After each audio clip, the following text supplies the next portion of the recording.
Hey there, I'm Whit Walker, and here's behind the scenes look at WBTV News 3. With me I've got Dedrick Russell. And Dedrick, what's your story today? Well, today I'm doing part 2 of my speeding story. Around last month I got a speeding ticket on Remountain Road. I was clocked going 17 miles over the speed limit. So right after I got my ticket, I started getting all of these letters from lawyers saying that I can help you, reduce your speeding ticket. I can help you out. So therefore, since that was my first time experiencing that, I said that, well, let me see if it's more advantageous for me to go with a lawyer, or can I just represent myself? So I went through the whole process, and I called the lawyer, and I went down, and he said that, I'll help you. So I wanted to see, would it be best for our viewers out there to go with a lawyer or to represent yourself? And so now he went to court yesterday for me, and the main inconvenience is I didn't have to take off work. So while I was here working on my story yesterday, somebody was representing me in court, and so I'm getting ready to interview the lawyer to see exactly was it in my best interest to go with him, and he's going to tell me what happened yesterday in the courtroom.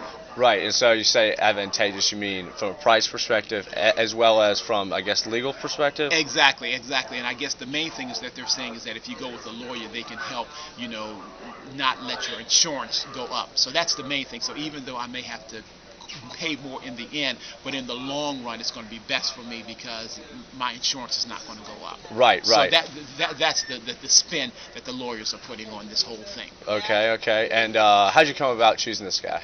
Well, what I did was... was he one of the guys that sent you something? Yeah, he was one of the guys that sent me something, and I went through the list, and he was the only lawyer that said, yes, I'll talk to you. So okay. So that's how I found. He was the only one that said agreed to doing the story with me. So I did. So I paid him $120. He's already cashed the check. So now I'm going to see exactly that. Remember, I have to pay the court cost. I still have to pay the court cost and ticket, and I had to pay the legal for the law office. So I'm going to see, in the end, what's best. What all shook out. Exactly. And one more thing, is it very often that you actually interject yourself in the story?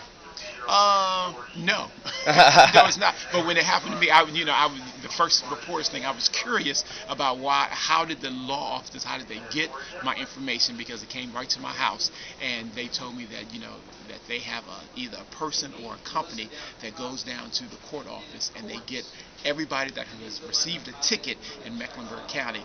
It's public record that you can give your address and your name, and they can send out letters. And he does it. He pays like around $250 for this service to go down there and find out a whole bunch of names of people who have received tickets, and that's how he stays in Drums business. up business. Drums up business. Yep. All right, Dedrick. Well, thank you very much. Okay, so. And make sure that you catch Dedrick's story tonight on WBTV News 3.